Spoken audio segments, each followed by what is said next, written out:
Era un hombre de una fe muy firme, muy fuerte y de convicciones muy firmes. Él a los 14 años, cuando tuvo un encuentro muy fuerte con Jesús crucificado, cuando descubrió que Jesús había dado la vida por él y lo descubrió como un leproso al que él quería curar. Y entonces ahí fue donde él sintió que quería dedicarle toda su vida a curarlo. Cuenta que era muy travieso y por eso cuando quiso ir al seminario tuvo miedo de que su párroco no lo recomendara. Sus padres eran unas personas sencillas. Vio en su casa que entre su padre y su madre no había diferencia, que todas las decisiones la tomaban en común. Y entonces él se preguntó por qué en la iglesia no era así, que hombres y mujeres tuvieran la misma participación en las mismas responsabilidades. Yo creo que sus padres fueron para él la figura de lo que la iglesia tenía que ser. Cuando él enseñó a predicar a las chicas, era una revolución en ese tiempo. Fue en 1963, empezó con la rama de misioneras, después se le añadieron algunos misioneros chicos y sacerdotes al principio, ya sacerdotes y matrimonios, partiendo de su convicción de que todo bautizado está llamado a predicar la palabra de Dios. Y a partir de ahí fue donde fue surgiendo las vocaciones para dedicarse a esa misión. Fue deteriorándose poco a poco. En sus últimos años ya no podía hablar, lo cual pienso que fue la purificación más fuerte que le podía tocar a un predicador incansable, quedarse sin voz. Pero al mismo tiempo transmitía mucha serenidad en los últimos tiempos, ¿no?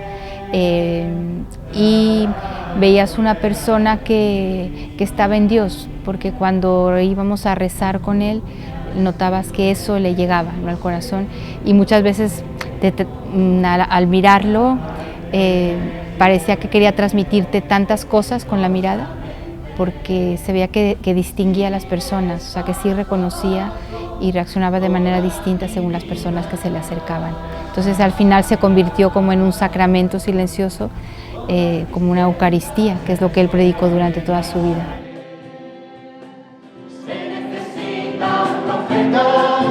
Que anuncie un mañana nuevo al orgulloso y al pobre, al poderoso y al pueblo. Libre se necesita quien anuncie un tiempo nuevo.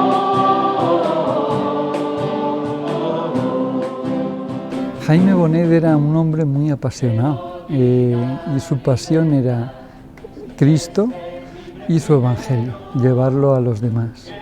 Y esa pasión le movió toda la vida. Muy soñador, muy idealista, un carácter fuerte, pero a la vez era un hombre dialogal, que escuchaba mucho. Él decía que él siempre había querido ser cirujano o militar. Y pues luego la vida le cambió el rumbo, de verdad, y fue cura, pero él decía que nunca había querido ser cura.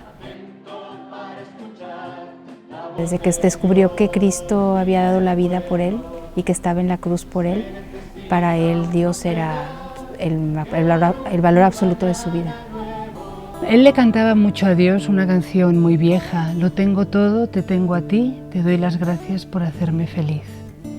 O sea, para él Dios era su padre, Dios era su amigo, su hermano. Él vivía enamorado de Dios. enamorado.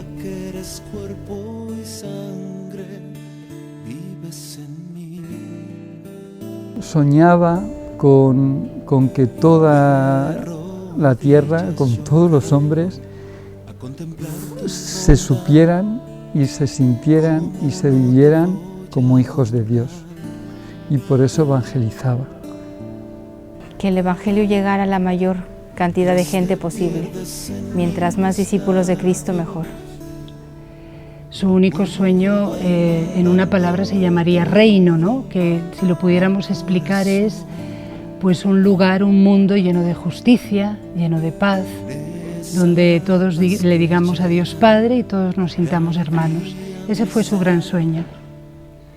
Se multiplicó considerablemente el número de los discípulos y la multitud de sacerdotes iban aceptando la fe. Es palabra de Dios. Se levantaba muy temprano, a las 3:30 de la mañana, preparaba en oración las pautas que luego daba a los misioneros y misioneras, luego dormía un poquito y luego ya hacía todo lo que en el día, la agenda y los quehaceres tenía que hacer.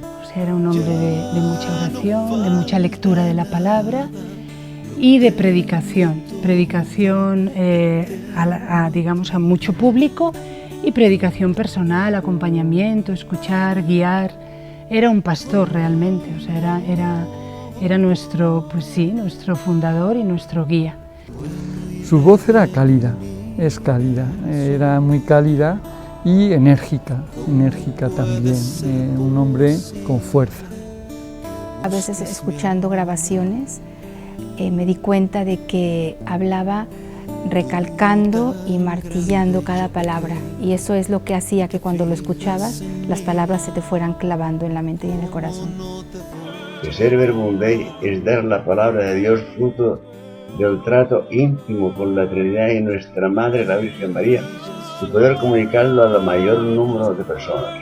Su palabra no nos dejaba neutros, sino que nos movía, ¿no? Nos movía como a cambiar en positivo. Lo que él deseaba y quería lograr era que reprodujéramos a Cristo, o sea, que como nuestra humanidad se pareciera a la de Cristo. La primera vez que escuché a Jaime, que casi siempre me sentaba ahí delante en primera fila, en el suelo, y veía aquí a Jaime predicar, detrás aquí había una frase que decía: id y haced discípulos a todas las gentes. Y ese es también un resumen de la vida de Jaime: id y haced discípulos a todas las gentes, introduciéndoles, bautizándoles en nombre del Padre y del Hijo y del Espíritu Santo, y enseñándoles todo lo que yo os he enseñado. En el fondo yo creo que él nos miraba con emoción de ver que con su fidelidad estaba logrando un pueblo muy grande.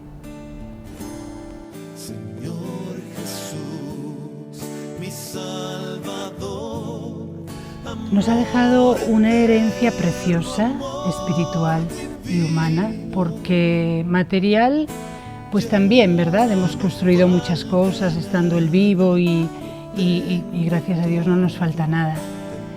Pero seguimos siendo un instituto muy pobre, con muchas necesidades materiales, pero nos deja el legado de una amistad con Jesús muy grande. Nos ha enseñado a orar, nos ha enseñado a predicar, nos ha enseñado pues a llegar a la gente, a como adaptar el lenguaje del Evangelio al pueblo, a que la gente entienda. O sea, él nos decía: no habléis cosas así muy elevadas, que lo entienda el campesino, que lo entienda el obrero, que lo entienda la gente, ¿no? Entonces nos ha dejado un legado muy bonito. Esa urgencia, ¿no? Esa urgencia porque la palabra de Dios llegue a todo el mundo y por vivir el Evangelio, o sea, por no rebajar el Evangelio y por vivirlo con coherencia. Una amistad con Dios, una amistad con Cristo y una misión, una tarea evangelizadora de llevar el Evangelio al mundo, al corazón del mundo, que no es nada fácil, pero que es la tarea por la que Él ha dado la vida. Yo creo que le gustaría que le recordáramos con un hombre de Dios y un hombre para los demás. Como el dedo del bautista que señala a Cristo. Nunca atrajo a la gente hacia Él, sino que siempre quería que la gente se encontrara con Cristo y se olvidara de Él.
Me lo imagino disfrutando del diálogo con la Trinidad y con la Virgen, y también me imagino que estaría muy feliz de ver hoy a tanta gente reunida.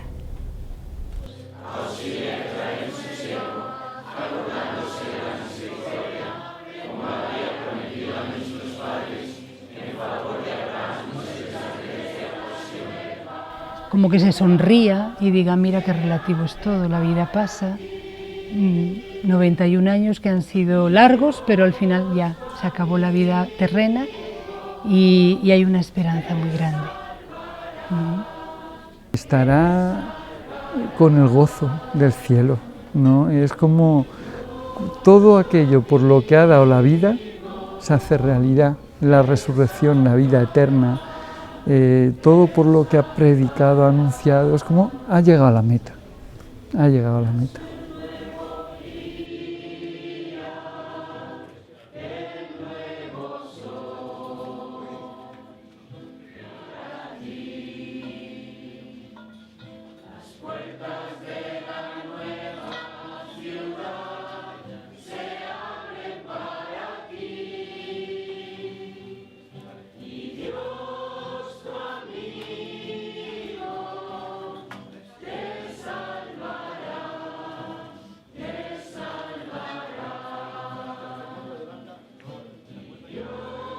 Que la bendición del Padre, del Hijo y del Espíritu Santo esté con todos ustedes, al igual que la compañía de nuestra mamá tan querida, María, Madre del Verbundé.